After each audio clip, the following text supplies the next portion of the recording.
Hey y'all, welcome to Camira's Kitchen. Today I'm going to show you how to make some of my favorite recipes from my childhood. We're going to be doing some 24-hour fried chicken, red beans and rice, and some cheesy cornbread.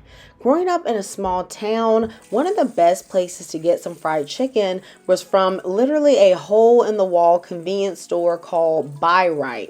Being a daughter of a teacher, I would help my mom all the time set up her classroom or just do little things for her during the summer. And this convenience store was literally down the street from the school. So when my mom had a taste for some chicken liver, we would go there and she'd get her fried chicken liver and I would get some fried chicken.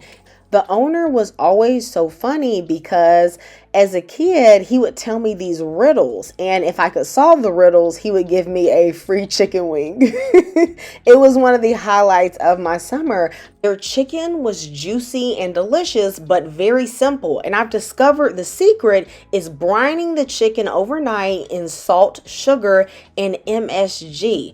I put in a tablespoon of salt per quart of water, and then I added a tablespoon of sugar and a teaspoon of MSG. I switched the chicken over to this plastic Tupperware just to store it in the fridge more easily overnight, and then I rinsed it.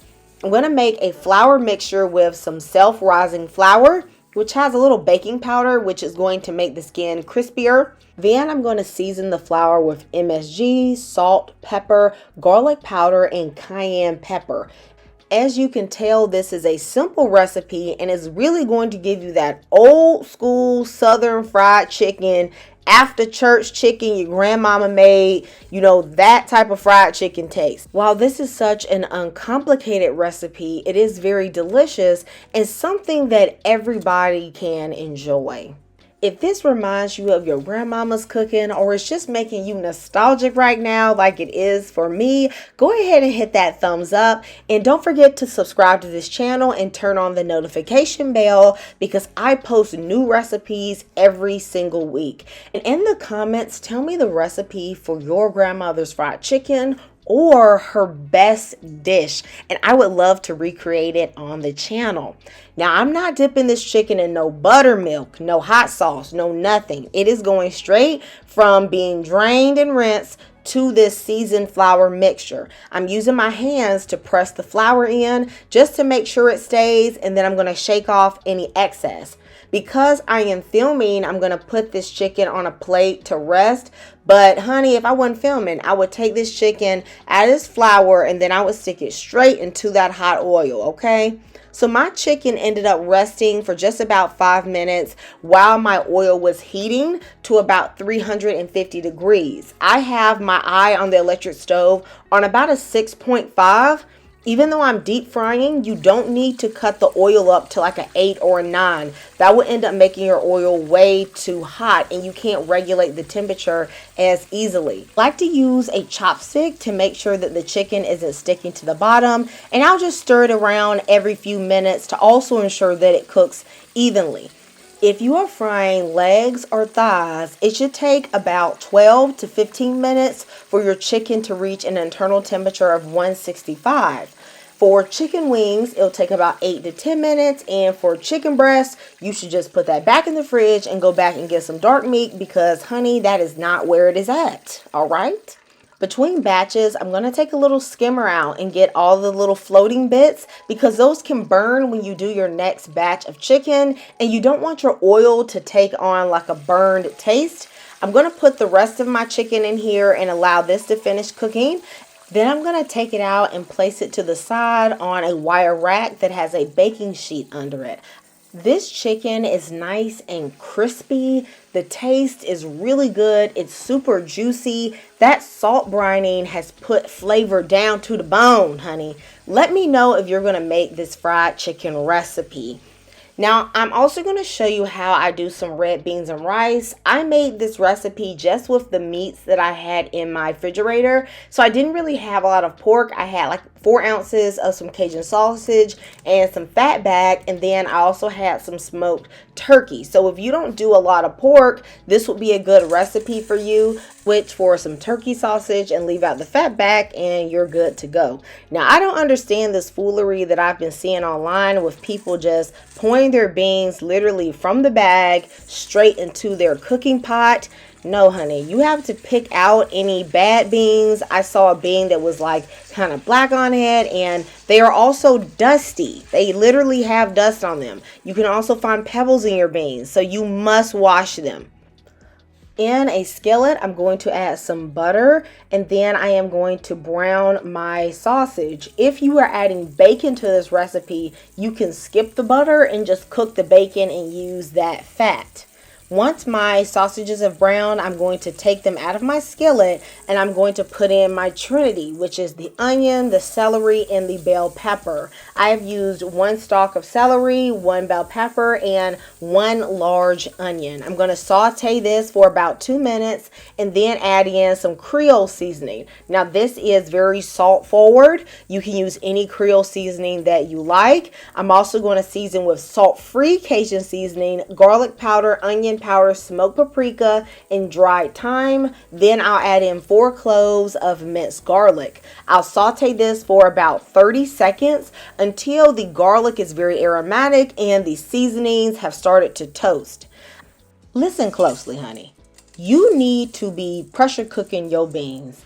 Don't nobody have time to be letting beans just simmer on their stove for 6-7 hours. Now, of course, you could soak them overnight, but kidney beans is just tough. All right, they take a long time to cook, and I ain't trying to do all that. That being said, this was the exact reason that red beans and rice was traditionally served on Mondays.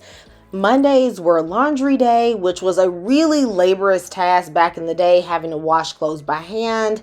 A pot of red beans with the ham bone from Sunday night supper could be left to simmer for hours on end with very little attention, so that by supper time, you would have something already ready. While some beans only take about 30 minutes to cook from dried in the Instant Pot, kidney beans are like stubborn. All right, you need to pressure cook them jokers for at least an hour and a half. Once the time was up, I released the pressure, and I actually found that my beans were still a bit tougher than I liked. So I ended up just stirring everything up and then putting it back to pressure cook again for 30 more minutes. Then I let it natural pressure release for about 20 minutes before releasing the pressure all of the way. Now at that point, my beans was tender. The smoked turkey was literally falling off of the bone. The fat back had cooked down. Ooh, child. And then I took out those turkey bones. I wanted my bean gravy to be a little bit thicker, so I put the Instant Pot on saute mode on low, and I let it simmer while I just crushed a few of the beans, and then I mixed those crushed beans back into the gravy. Then I allowed it to simmer until everything got to my desired consistency. At this point, you can adjust the seasoning to your taste, but I found that this pot of red beans was absolutely perfect. Let me know if you are going to try this.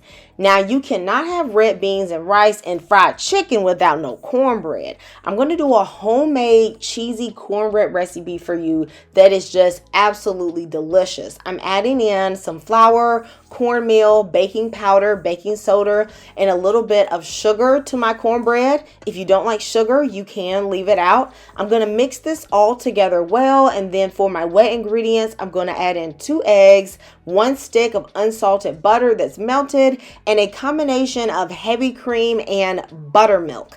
I always like to use a dairy with a high fat content like heavy cream because it's going to make your cornbread so much more moist. I'm going to mix this together until it is well combined, and then I am going to add in 1.5 cups of sharp cheddar cheese. This is a white cheddar cheese, and honey, it is going to just add a really good saltiness to your cornbread. It also really complements the red beans and rice and chicken so well. Once it is all combined, I'm going to add this to a 8x8 baking dish that I've greased with some butter, okay? Because you know butter makes everything better. And then I'm going to bake this at 375 degrees for about 25 to 30 to 33 minutes. You want to cook this until you can stick a toothpick in the cornbread and it comes out clean. I also like to make sure that the top is nice and browned.